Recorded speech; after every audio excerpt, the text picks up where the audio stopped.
One day I was at the supermarket with my mom, and I went looking for a wine I had found to be really good. It was an amazing wine, and I later found out it had a 4.2 rating on Vivino and cost only $39 at that supermarket. A real bargain.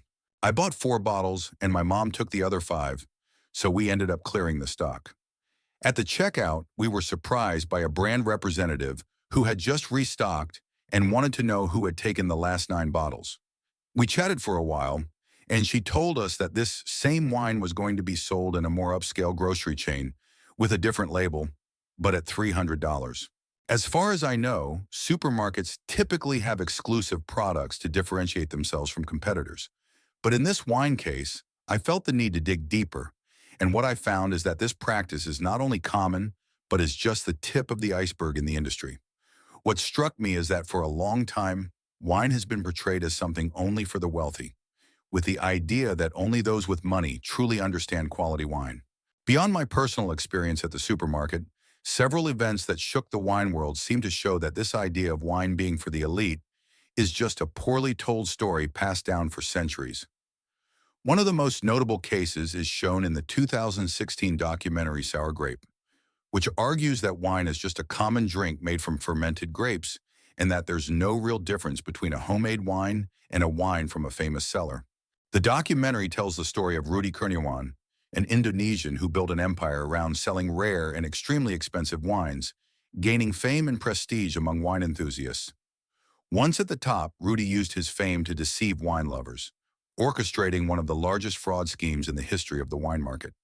He was eventually caught, but what was even more impressive than his audacity was the naivety of many so-called experts who fell for the scam without suspecting a thing. Rudy's fraud raises an important question.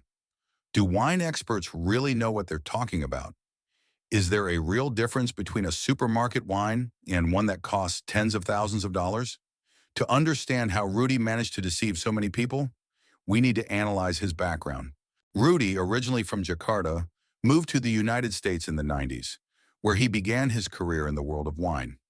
At first, he was just a curious learner, but soon he gained credibility in Los Angeles' wine circles, spending millions of dollars a month on rare bottles. He became well-respected, known for his refined taste and vast collection of rare wines. Between 2003 and 2006, Rudy solidified his name in the market and became famous in wine auctions. However, in 2007, an auction in Los Angeles revealed that he was selling counterfeit wines. Despite the accusations, Rudy continued to deny the evidence. But in 2009, a wine collector sued him for selling fake bottles, which led the FBI to investigate the fraud. In 2012, Rudy was arrested by the FBI, who found thousands of counterfeit wine labels and materials in his home. Investigations revealed that he had been selling fake wines for years, deceiving collectors and experts.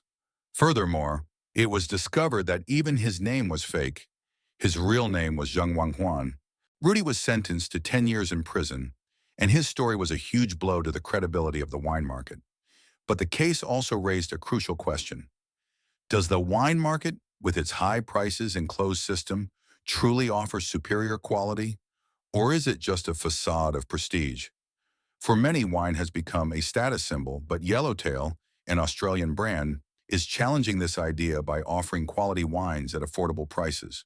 Yellowtail started with a small family vineyard, and after realizing that consumers didn't care about complexity in wine, but just wanted something that tasted good and was easy to understand, they began producing wines for the mass market, sold in supermarkets and local stores. With simple labels and affordable prices, the brand was so successful that by 2020, it was among the top 5 wine sellers in the world. The case of Yellowtail is a clear example of the blue ocean marketing concept, which aims to create a new market space with no direct competition, offering something accessible and of high quality for everyone. This shows that the wine market can be more democratic and transparent than many think. Yellowtail's success proves that a good wine doesn't need to be rare or expensive to be enjoyed, and that's changing the market's perception. For a long time, this story has repeated itself, the perceived value of a brand surpassing the actual value of a product. Balenciaga is an example of a company that sells products that, in general, are considered bizarre and ridiculous. Items that shouldn't be worth anything. yet they are sold at incomprehensible prices. This is all the result of an almost hypnotic marketing strategy that makes many people pay for the art involved in the product's creation.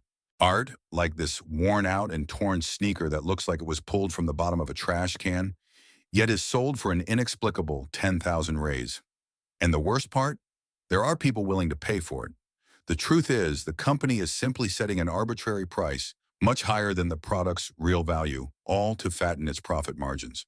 That's because, undoubtedly, the brand's prices do not solely take into account production and distribution costs. Often their products, such as shoes, are sold at prices dozens of times higher than those of other brands, even when the quality is equal or superior. In other words, the final customer is not paying for the product itself, but for the branding, the marketing strategies applied to it, and also because some people love to be seen wearing expensive things. Other companies adopt similar strategies, associating their brands with the idea of luxury to sell their items at highly inflated prices. We have examples like Apple in the tech industry, Gucci in fashion, Rolex with its luxury watches, and many others. There are even luxury brands for bottled water, believe it or not. In the wine world, many people choose to pay more for bottles associated with luxury and exclusivity. But the truth is, these wines are not necessarily the best, and many times they are not worth the price paid. Of course, no one is forced to buy any of these products. However, the lesson that Yellowtail teaches wine producers is that the industry may be on the verge of a major shift. Perhaps the era of overpriced bottles and refined knowledge is coming to an end. As consumers gain more access to information, companies that maintain transparency, objectivity, and deliver real value to their customers tend to stand out. And the wine industry should be no different. After all, buying a good wine should be as simple as gathering family or friends, pouring a few glasses, and enjoying a good conversation. So, what do you think about the wine industry? Leave your comment below, and don't forget to share this video with that one friend who thinks they're a wine expert. That's it for this video. Big hug, and see you next time.